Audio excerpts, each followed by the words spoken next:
شامی صاحب سر قانونی جنگ کا آغاز ہو گیا، ہم یہ کہہ سکتے ہیں؟ قانونی جنگ کا آغاز ہو گیا ہے۔ دیکھیے آپ زیادہ جذباتی ہیں تو کہہ لیجئے، لیکن بنیادی بات یہ ہے کہ سپریم کورٹ جو ہے وہ کنفلکٹ ریزولوشن کا آخری ادارہ ہے، دستور نے اسے قائم کیا ہے، اور جو بھی تنازع ہو افراد کے اور ریاست کے درمیان، صوبوں کے اور ریاست کے درمیان،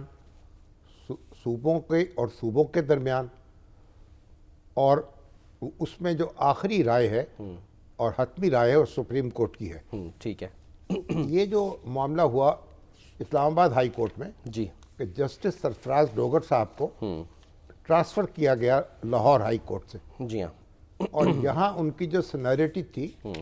وہ میرے خیال کہ 14ویں یا 15ویں نمبر پہ تھے، 15ویں نمبر پہ تھے، لیکن جب وہ اسلام آباد ہائی کورٹ میں پہنچے تو ان کی سینیرٹی جو تھی وہ آ گئی پہلے نمبر پر، کیونکہ اسلام آباد ہائی کورٹ کے جتنے بھی جج تھے ان سے وہ سینئر ہیں صحیح، اپنے حلف کے اعتبار سے۔ ٹھیک، لاہور ہائی کورٹ کے جج کے طور پر جب انہوں نے حلف اٹھایا ہے تو اسلام آباد ہائی کورٹ کے سارے جج جو ہیں انہوں نے ان کے بعد عہدے کا حلف اٹھایا ہے، تو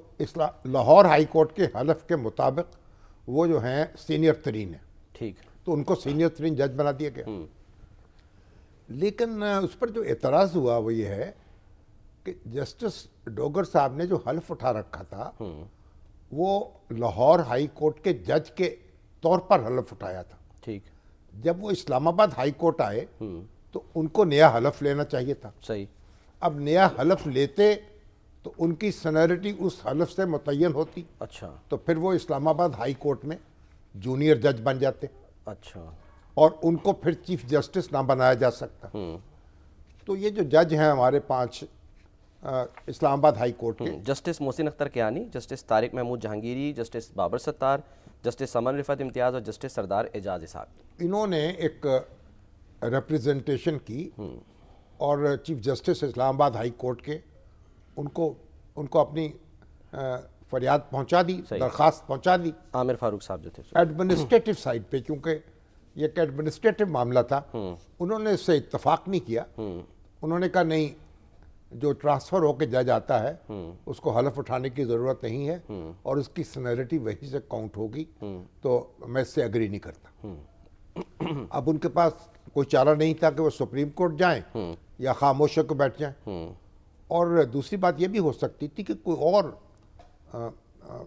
یعنی شخص یا کوئی ادارہ یا کوئی جماعت یا اسلام آباد ہائی کورٹ وہ پہنچ جاتی اسلام آباد ہائی کورٹ کی بار، اچھا، وہ سپریم کورٹ میں درخواست دائر کر دیتے۔ اگر کوئی اور شخص یہ درخواست دائر کر دیتا تو ان کو جج حضرات کو یہ تکلیف نہ کرنی پڑتی۔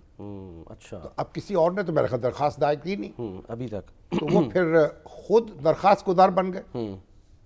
جو کوئی ایسی پسندیدہ بات تو نہیں ہے،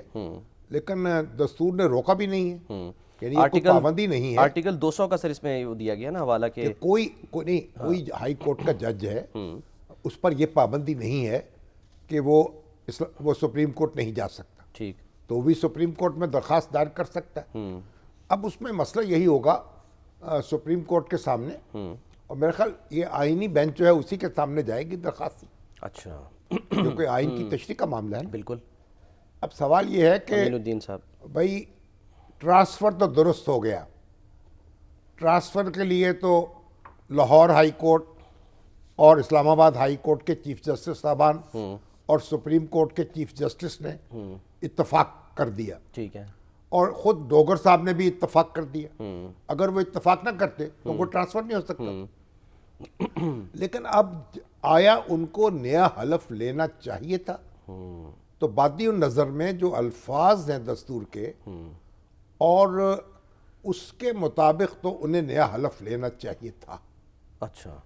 اور جو میری انڈرسٹینڈنگ ہے، اب اگر وہ نیا حلف لیتے ہیں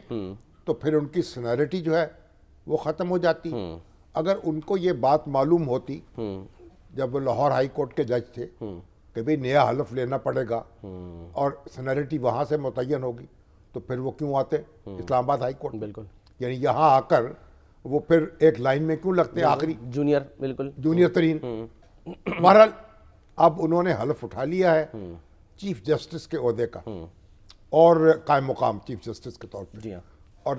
آصف علی زرداری صاحب صدر پاکستان انہوں نے حلف لیا ہے۔ ہماری جو وہ ہے نا قمر فاطمہ، الطاف قمر فاطمہ، وہ تحریک قومی زبان،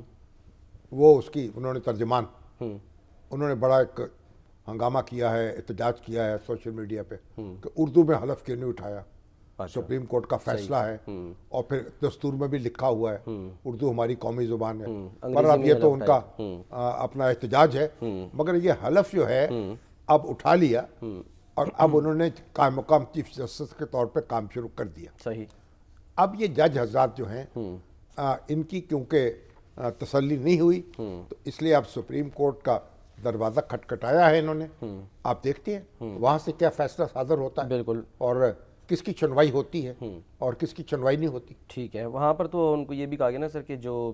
دیگر جج ہیں ان کو بھی جو ہے وہ کام سے روکا جائے، جسٹس خادم سومرو اور جسٹس محمد آصف صاحب جن کا ٹرانسفر ہو کے آیا تھا، ان کو کیسے روکا جائے؟ وہ اس میں درخواست میں یہی ہے سر؟ نہیں، وہ درخواست میں جو مرضی لکھ دیں، جب ان کا تو سب کا ٹرانسفر ہوا ہے جو دستور میں دیا گیا طریقہ کار ہے اس کے مطابق، مگر ظاہر ہے کہ انہوں نے بھی حلف نہیں لیا یہ ہے نا، اس لیے حلف نیا نہیں لیا نا انہوں نے، تو وہ ان کا حلف بھی پرانا چل رہا ہے، تو اس لیے یہ جب یہ حلف کا معاملہ ہے تو میں اس پہ پھر ان پہ بھی زد پڑے گی، ان کو بھی نیا حلف لینا پڑے گا، اچھا، جب حلف نہیں لیتے تو روکا جائے ان کو، یہ ٹھیک ہے، مطلب یہ ہوگا۔ ٹھیک ہے، چیف جسٹس کی رائے بھی سامنے آ گئی، آپ کا تبصرہ بھی سر سامنے آ گیا،